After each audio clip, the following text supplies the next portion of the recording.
Donc rebonjour à tous, je suis ravi d'être là pour vous parler de cette petite étude. Et juste pour confirmer, effectivement, on m'a souvent pris pour le médecin, donc je dois l'avouer. Mais je n'en ai pas profité. Donc je suis ravi d'être là pour vous parler d'une petite enquête qu'on a faite avec Sylvie Tétrault, mais aussi Martine Bertrand, Romain Bertrand, sur l'équilibre occupationnel en ergothérapie et comment cet équilibre occupationnel est perçu par les ergothérapeutes et les étudiants. Pour ceux qui me connaissent, j'ai l'habitude de faire des choses sur fond noir. C'est parce que je suis daltonien, c'est des couleurs que je maîtrise mieux.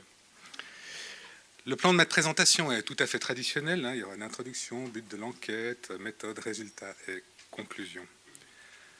Pour l'introduction, on a parlé pas mal ce matin des sciences de l'occupation et des différents concepts que les sciences de l'occupation nous ont amenés. La transition occupationnelle, l'éco-occupation, la déprivation, l'aliénation, la justice occupationnelle et l'équilibre occupationnel.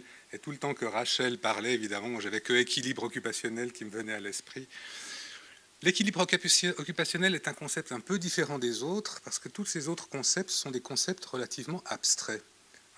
Si je vous demande de vous imaginer une aliénation, c'est assez difficile de trouver des images. Tandis que si je vous pose une petite question, si je vous demande de penser à l'équilibre, très certainement qu'il va vous venir des images. C'est écrit en tout petit parce que je disais que c'était une petite question. J'essaie d'être cohérent entre la forme et le fond. Équilibre, probablement qu'il vous vient des choses de ce genre-là. On tient en équilibre, on est sur un fil. De ce genre-là, on est en équilibre sur un pied, on est en équilibre sur une planche. Et puis là, on voit apparaître un petit peu les composantes de cette notion d'équilibre apparaître. L'équilibre ici, on voit bien que c'est un arrangement entre des forces contraires. On essaie de maintenir l'une égale à l'autre.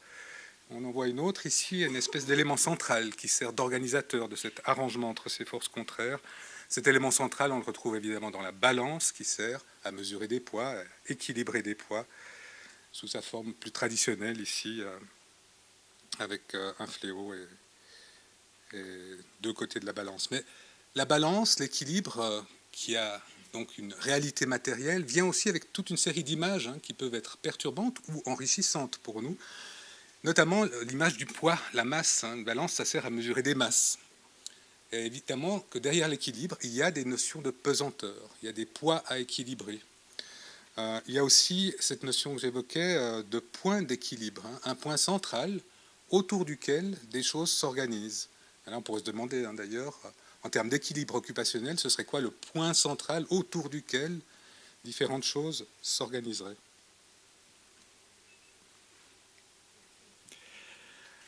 On est parti d'images concrètes.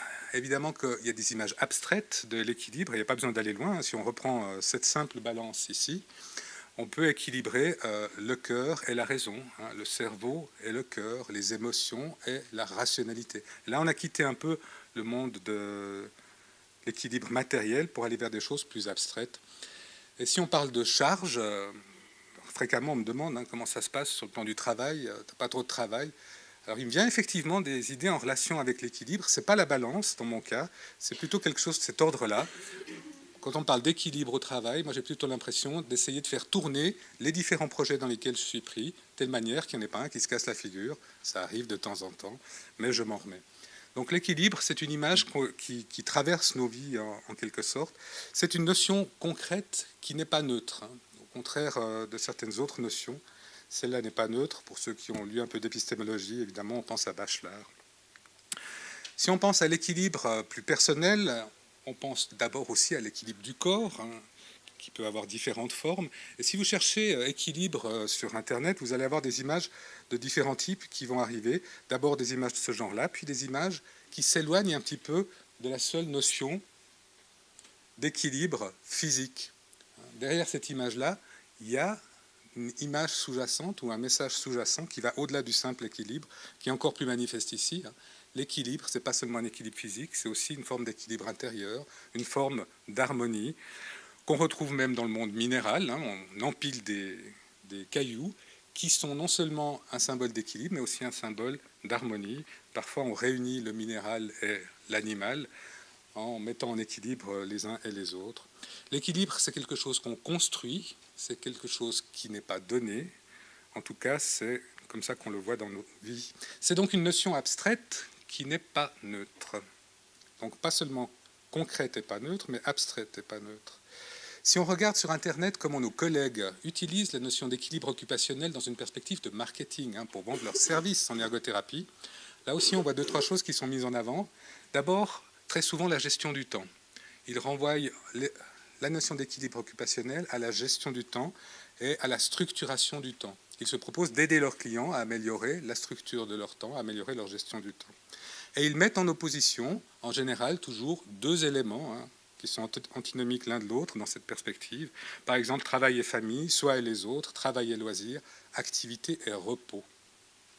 Et on trouve enfin des notions un peu différentes qui renvoient au bon équilibre et au mauvais équilibre, à la bonne santé et à la mauvaise santé. Et évidemment, le bon équilibre est associé à une bonne santé, à une notion d'harmonie qu'on peut retrouver au travers d'un bon équilibre, et à un bien-être et à une injonction de bien-être qu'on pourrait appeler une injonction un peu normative.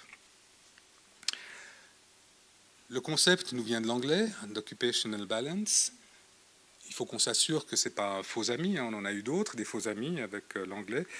Donc en anglais, si on va regarder ce que balance veut dire, on retrouve effectivement, comme en français, on est rassuré, la notion d'équilibre, de tenir en équilibre, mais aussi d'équilibrage, parce que c'est une action qui est dynamique. On retrouve une incertitude, une instabilité, justement parce que la balance, l'équilibre est quelque chose d'instable par nature. Il y a la notion d'harmonie, comme on la retrouve en français. Il y a la notion de contrepoids, qui n'est pas très éloignée du français. La notion de balance, donc l'appareil qui sert à mesurer des poids, il est bien là aussi. La notion d'équité, ça c'est plus rare qu'on l'utilise dans cette perspective en français, et la notion de balance est utilisée dans toute une série de dénominations comptables, en quelque sorte. Là aussi, c'est plus rare en français. Donc si on retient 2 ou 3 choses de cette définition en anglais, probablement que ce sera l'équilibre, les aspects dynamiques de l'équilibre, l'incertitude, et puis la notion d'harmonie vers laquelle on doit tendre.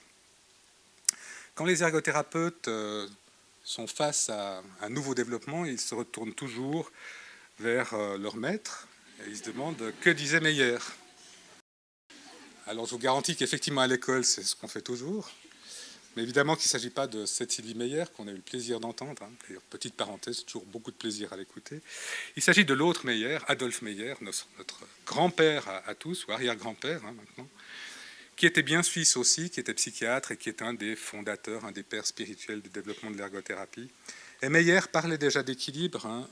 Il nous rappelait que les rythmes de la vie, les rythmes de nos vies sont fondamentaux pour nous, rythme, veille, sommeil, activité, repos. Et il nous disait qu'on devait respecter absolument ces rythmes et aussi les équilibres dans 4 grands domaines d'activité, le travail, le jeu, le repos et le sommeil, et qu'on doit respecter ces équilibres entre ces 4 grands domaines, quels que soient nos problèmes. Même si on est en difficulté, on doit toujours viser un équilibre entre ces domaines-là. Donc l'idée qu'il y a là derrière, c'est qu'on reprend notre métaphore de la balance, c'est qu'on a des domaines d'activité et il faudrait que les activités soient équilibrées sur cette balance, en quelque sorte. Cette idée-là est évidemment très contestée. La plupart d'entre vous le savent. Les domaines, la dénomination des domaines d'activité sont contestés et contestables, notamment, parce que Sylvie Meyer l'a bien montré, notamment parce qu'on peut avoir des activités qui sont à la fois du loisir et de la productivité. Les catégories ne sont pas mutuellement exclusives.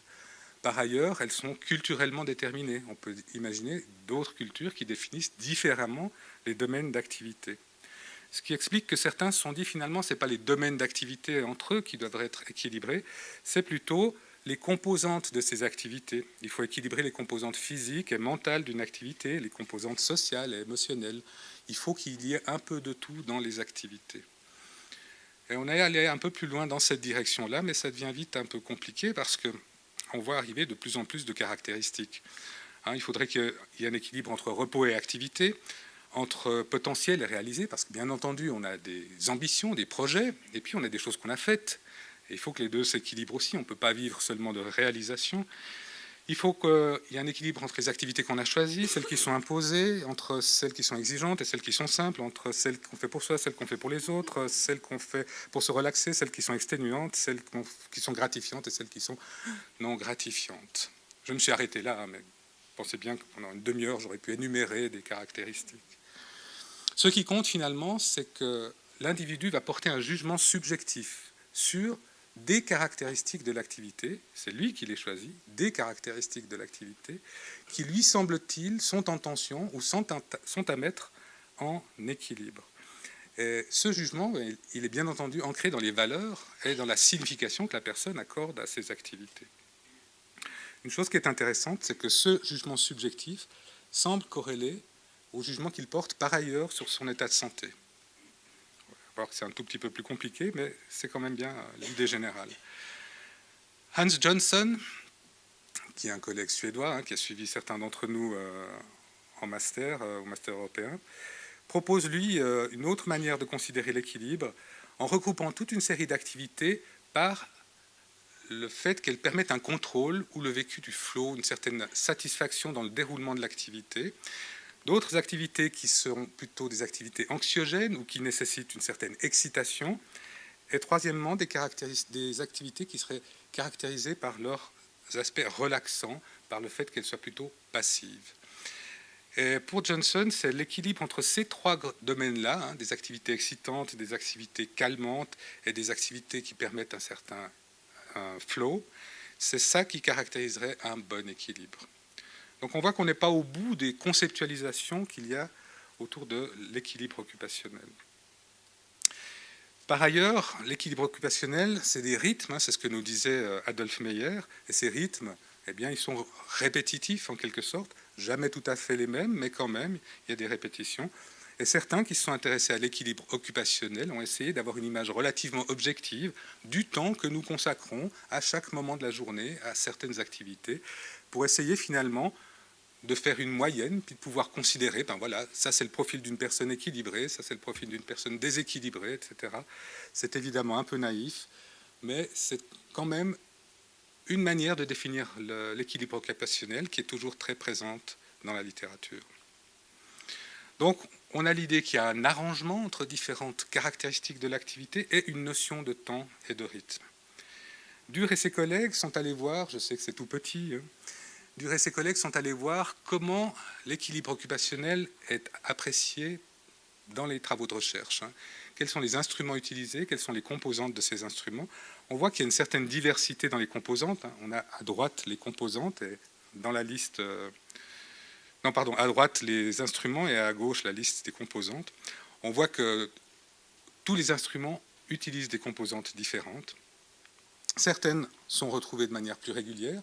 C'est le cas de l'équilibre et de la congruence ou de l'adéquation qu'il y a entre les occupations. C'est le cas du fait que les occupations doivent être significatives pour l'individu dans un contexte socioculturel. C'est le cas du fait qu'on cherche à avoir des occupations dans différents domaines.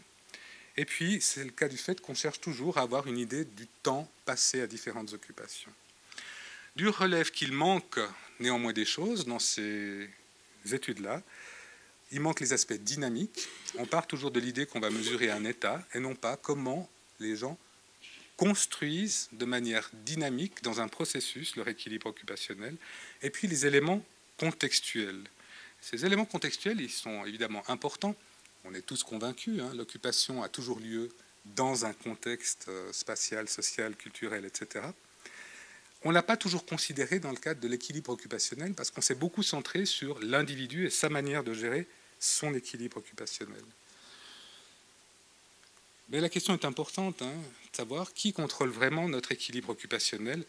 Wilson et Wilcock ont étudié, par exemple, l'équilibre occupationnel chez des étudiants et sont arrivés sans surprise, disent-elles, au constat que l'équilibre occupationnel, quand il a été observé, n'arrive que dans très peu de cas. Et quand il a été observé, c'est plutôt par hasard que les étudiants étaient dans une situation d'équilibre occupationnel que du fait d'une intention. Autrement dit, la situation contextuelle dans laquelle se trouvent les étudiants est telle qu'ils ont très peu de maîtrise sur l'organisation de leur temps et puis sur le fait qu'ils trouvent équilibre occupationnel satisfaisant. D'autres ont de plus grandes ambitions encore pour contrôler notre propre temps. Certains d'entre vous l'auront reconnu, c'est un article qui est paru dans la presse locale il y a quelques jours. En route vers la semaine de 70 heures de travail, on est en train de réviser la loi sur le travail en Suisse. Actuellement, les limites d'heures tournent autour d'une cinquantaine d'heures de travail. Et là, on nous propose d'aller au-delà. Dominique Burgui nous rappelle qu'on trouve son épanouissement pas seulement dans les loisirs et la famille, mais aussi dans le travail. Et on ne peut pas prétendre que travailler 70 heures par semaine est forcément mauvais pour la santé. Malheureusement, on est obligé d'être d'accord avec lui. Ce n'est pas forcément mauvais pour la santé.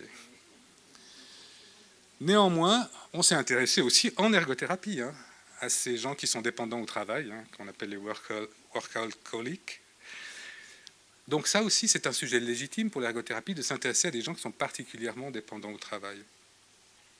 C'est intéressant aussi de noter qu'a priori, cette question de la définition du nombre d'heures maximum de travail dans la loi, on pourrait imaginer qu'elle est en dehors du champ de l'ergothérapie. Eh bien non, certains prétendent que c'est bien un objet de préoccupation pour les ergothérapeutes. C'est le cas ici de Clauston qui nous dit, mais finalement, cet équilibre occupationnel, c'est celui de qui? Les approches néolibérales, elles nous mettent au défi de maintenir notre équilibre occupationnel, donc on doit avoir un discours aussi à cet égard-là. Parce que ce n'est pas la liberté qui l'introduit, en introduisant une élévation des heures maximum, c'est au contraire de nouvelles contraintes. Équilibre ou déséquilibre, est-ce que vraiment ces deux notions-là sont sur le même continuum? Est-ce qu'on va de être équilibré à être déséquilibré? Eh bien, certaines études semblent en douter et montrent qu'en fait, quand on s'intéresse à l'équilibre occupationnel des gens, ils ne répondent pas de la même manière que quand on s'intéresse au déséquilibre occupationnel qu'ils vivent. Et on n'a pas trouvé, semble-t-il, de corrélation entre un bon équilibre ou un mauvais équilibre quand on est interrogé sur l'équilibre occupationnel et la perception de la santé, tandis que quand on interroge les gens sur leur déséquilibre occupationnel, là, il y aurait bien un lien avec la perception de la santé. Donc on voit qu'il y a encore beaucoup de questions ouvertes, ce qui amène d'ailleurs Anabi et ses collègues à conclure que la notion de déséquilibre occupationnel est encore vraiment floue, qu'elle nécessite vraiment davantage de travail sur le plan théorique et empirique. Qu'est-ce qui nous reste finalement du concept d'équilibre occupationnel? L'idée que c'est un processus, c'est dynamique, c'est pas figé, c'est pas stable, sinon il n'y a pas d'équilibre. C'est personnel, mais évidemment c'est aussi culturel, puisqu'une personne est toujours inscrite dans une culture. Il y a une relation avec le temps, elle n'est pas si aisée à mettre en évidence, ce n'est pas juste des heures qu'on peut compter. C'est toujours un arrangement ou un agencement qui est satisfaisant pour la personne entre différents domaines d'activité ou entre différentes caractéristiques d'activité. Et finalement, il faut toujours qu'il y ait une certaine diversité dans les activités ou dans les occupations de la personne pour qu'il y ait un équilibre occupationnel.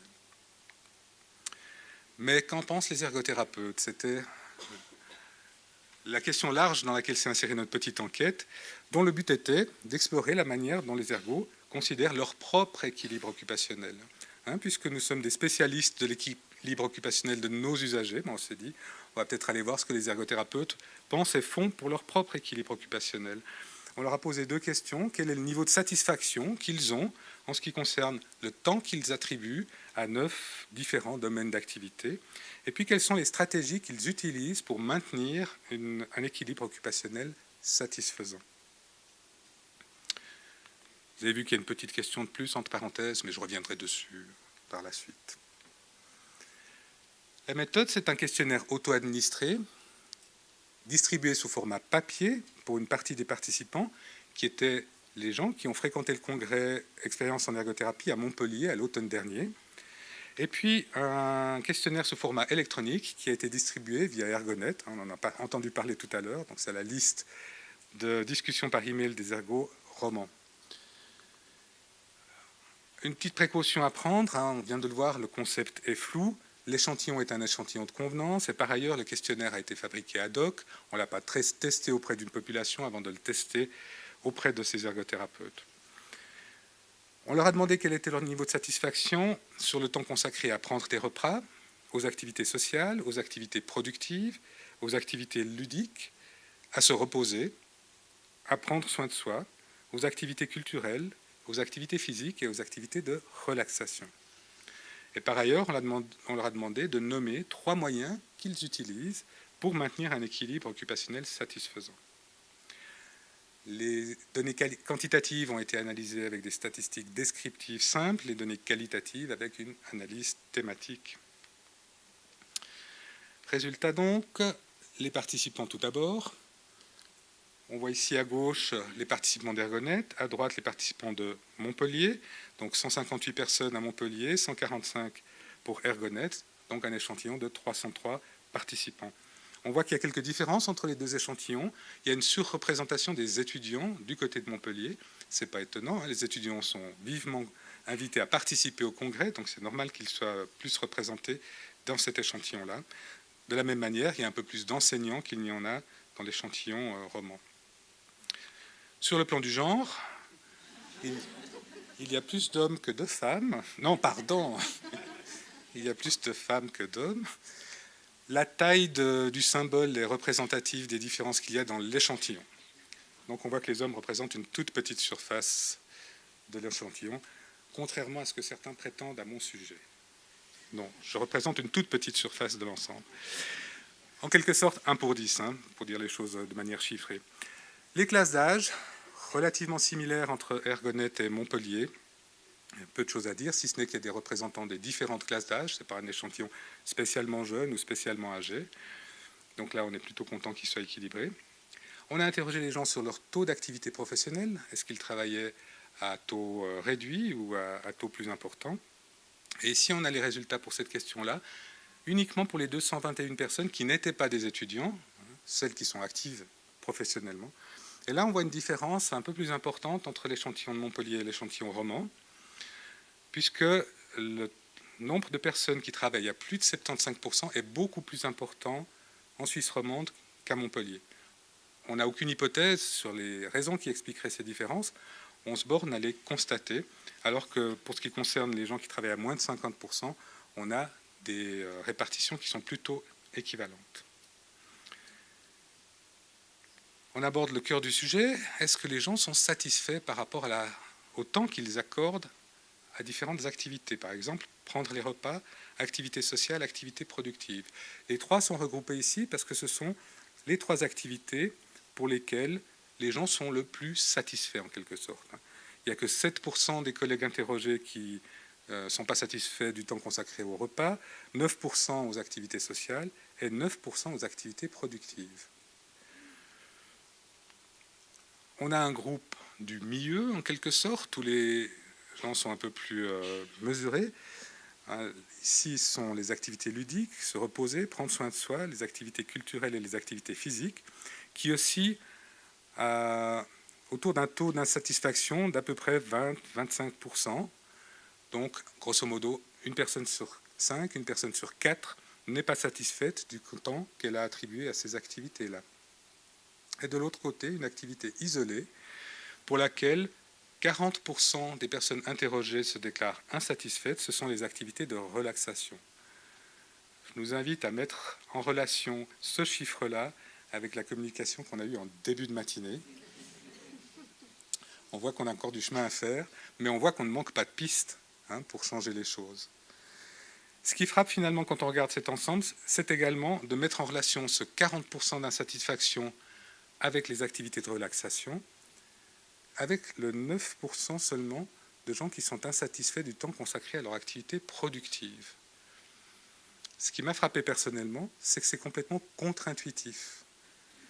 On n'arrête pas de se plaindre, nous-mêmes, autour de nous, les gens qu'on connaît, du temps qu'on consacre au travail, de la surcharge de travail qu'on a, du fait que le travail envahit nos vies, du fait qu'il n'y a plus de frontières entre le travail et la vie privée, que le travail nous pose des tas de problèmes. Et puis quand on s'interroge, finalement on dit que tout va bien. Alors là non plus, nous n'avons pas d'hypothèse à ce sujet-là, mais très clairement, il y a des choses à creuser, d'autant plus que pour ces différences-là, ou pour ces appréciations-là, il n'y a pas de différence entre l'échantillon français et l'échantillon suisse. Autrement dit, ces appréciations sont relativement indépendantes du temps qu'on consacre effectivement au travail. Ce n'est pas parce qu'on travaille peu qu'on est plus satisfait. Ce n'est pas parce qu'on travaille beaucoup qu'on est moins satisfait.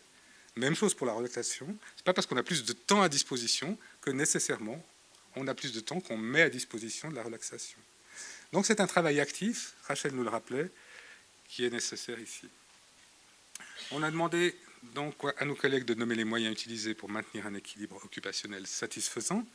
On a regroupé les moyens qui ont été mentionnés en 4 grandes catégories, qui ne sont pas tout à fait finies, l'analyse n'est pas tout à fait terminée, mais grosso modo, on a des moyens qui relèvent de viser une vie saine, d'appliquer des principes organisationnels, de mettre en œuvre des stratégies d'adaptation plus globales, ou bien d'adopter des occupations satisfaisantes.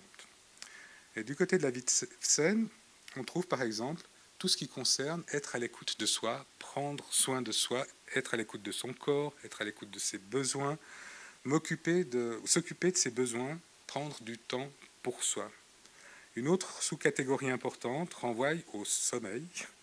Et là, on a beaucoup d'éléments qui sont mentionnés. Donc le sommeil semble être une préoccupation importante pour une très grande partie d'entre nous, avec l'idée qu'il faut un sommeil suffisant, un sommeil de grande qualité, qu'il faut se coucher tôt, qu'il faut s'accorder suffisamment de temps de sommeil, voire faire des siestes. Ça, c'est le rêve pour certains d'entre nous, de pouvoir faire des siestes. Et d'ailleurs, ça explique à mes collègues pourquoi je pars si tôt le soir. C'est parce que je dois me coucher tôt, moi. Appliquer des principes organisationnels. Là, on a toute une série de choses du même ordre qui ont été mentionnées. Il faut être organisé, il faut gérer son temps libre, il faut agender les activités, utiliser un calendrier, il faut terminer à l'heure, prioriser, hiérarchiser, il faut bloquer du temps libre, fixer des temps. On est extrêmement contraignant. Il faut ritualiser les activités ou les routiniser, utiliser des mémos, des alarmes, des listes, des checklists. On a toute une débauche de moyens qu'on met en œuvre pour nous contraindre nous-mêmes à rester dans le cadre, sur les rails, sur la ligne, et à ne pas déborder. Une de mes collègues me disait, quand on parlait de ces résultats, finalement, ça me fait penser à un livre là, qui vient de sortir, qui s'appelle « Foutez-vous la paix », qui prend un peu le contre-pied de cette idée-là, qui dit un peu, mais arrêtez de vouloir vous contraindre toujours, notamment à faire du développement personnel, laissez-vous vivre en quelque sorte. Évidemment que c'est juste une parenthèse, pas de conclusion à en tirer. Ils mettent en œuvre des stratégies plutôt globales, comme l'idée de réduire un certain nombre de choses, réduire son temps de travail. Alors plusieurs personnes ont mentionné ça, parfois elles ont mentionné qu'elles étaient chanceuses de pouvoir le faire. Réduire les activités qui ne sont pas impératives, réduire ses propres attentes, faire des choix, dire non, se restreindre en quelque sorte pour se laisser un petit peu de marge de manœuvre. On recourt par ailleurs à son réseau social, on recourt aux autres. D'abord, évidemment, très concrètement, pour leur demander de faire des choses à notre place. On délègue des choses, on leur demande de l'aide, on se répartit différemment les tâches à la maison, mais aussi parce qu'on s'appuie sur leur regard pour nous aider à changer notre regard sur nous-mêmes, en quelque sorte. On compte sur l'autre pour nous dire comment ça ne va pas. On s'oblige ainsi, avec leur regard, à se transformer.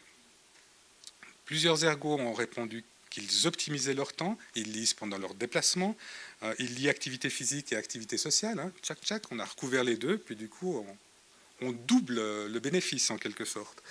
On transforme les activités de la vie quotidienne en loisirs, on fait des nouvelles recettes quand on fait de la cuisine, du coup on a un côté créatif et en même temps on a le côté alimentaire qui est assuré. On utilise la voiture plutôt que le train pour gagner 10 précieuses minutes, on cumule 2 emplois, ou on choisit aussi une activité professionnelle passionnante.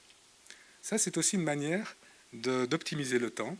C'est qu'en même temps, on va avoir une activité professionnelle qui va être rétributive, mais qui va nous permettre de vivre toute une série de choses positives dans notre vie, telles qu'elles ont été mentionnées ce matin. Et finalement, le dernier domaine, c'est l'adoption d'activités ou d'occupations satisfaisantes. Et là, on trouve tout simplement l'ensemble de toutes les activités possibles et imaginables qui sont culturellement accessibles autour de nous. Mais pas d'activité productive. Autrement dit, on nous a mentionné à peu près tout, à l'exception de l'histoire de l'activité professionnelle passionnante, mais personne ne nous a répondu qu'il choisissait comme activité pour s'équilibrer, pour avoir un meilleur équilibre occupationnel, une activité productive.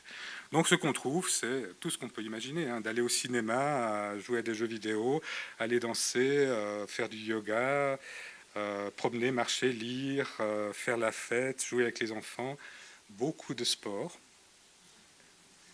beaucoup de sport. C'est à mettre en relation aussi avec le fait qu'une ergo ou un ergo sur 4 n'est pas content du temps qu'il consacre au sport. Donc on a l'impression d'être un peu sous pression, ou de se mettre sous pression, de faire davantage de sport. On peut se demander dans quelle mesure on est aussi plus ou moins réceptif aux messages de promotion de la santé, entre guillemets, auxquels on est soumis. Un petit point d'étonnement, c'est que là aussi, on utilise des applications pour optimiser ses occupations, pour choisir ses occupations, pour garantir qu'on pourra les faire, pour s'accompagner dans les occupations. Donc ces choses s'entremêlent. Ensuite, quand on va chez le fromager, en France, c'est quand on va chez le boucher, quoique chez le fromager peut-être aussi, on se retrouve toujours dans la situation où le fromager vous dit « il y en a un peu plus, je vous le mets quand même ». On voit bien que c'est en même temps un point d'exclamation et un point d'interrogation, parce qu'on n'a pas tellement le choix de dire non. Donc vous n'avez pas le choix de dire non. On a un peu plus de résultats, on va vous les mettre quand même. Il y a une question qu'on a posée, ou 2 ou 3 questions qu'on a posées à l'échantillon d'ergonettes. Notamment, est-ce qu'il consultait régulièrement un journal en ligne, professionnel ou scientifique? Et on a constaté que 3/4 des collègues ne consultent pas régulièrement un journal en ligne. On leur a demandé s'ils consultaient régulièrement un site d'information scientifique, et là aussi, à peu près 3/4 d'entre eux ne consultent pas régulièrement un site d'information scientifique. On leur a demandé combien de temps ils consacraient à la lecture chaque semaine. 57% des collègues, essentiellement des praticiens, consacrent moins de 30 minutes à la lecture chaque semaine. Lecture professionnelle. Pardon, oh, merci de m'avoir demandé de corriger. Lecture professionnelle. 20% de 30 à 60 minutes, ça c'est déjà des lectures assidues, des lecteurs assidus, et puis le reste se répartit dans une longue queue au-delà de 120 minutes. Donc c'est peu ou beaucoup? J'ai eu peur que vous me disiez c'est beaucoup. C'est pas beaucoup. Par contre, c'est évident qu'ils n'ont pas davantage de temps à consacrer à cette activité-là. Les cliniciens, les praticiens, l'essentiel de leur activité, c'est de la fabrication de thérapie, la fabrication d'activités professionnelles auprès de l'usager, et pas de lire des articles scientifiques ou de consulter des sites scientifiques. Donc c'est pas étonnant, mais par contre, c'est quelque chose qu'on doit absolument tenir en compte, notamment quand on parle d'équilibre occupationnel, parce que du côté des chercheurs qui lisent un peu plus, on a ici les données pour les chercheurs en sciences infirmières, qui lisent en moyenne 210 minutes par semaine. Pour eux, c'est normal de lire. Donc ils mettent une pression terrible sur les praticiens en leur disant toujours « mais vous devez lire plus, vous devez lire plus, vous devez lire plus », et ça les met dans des situations insupportables.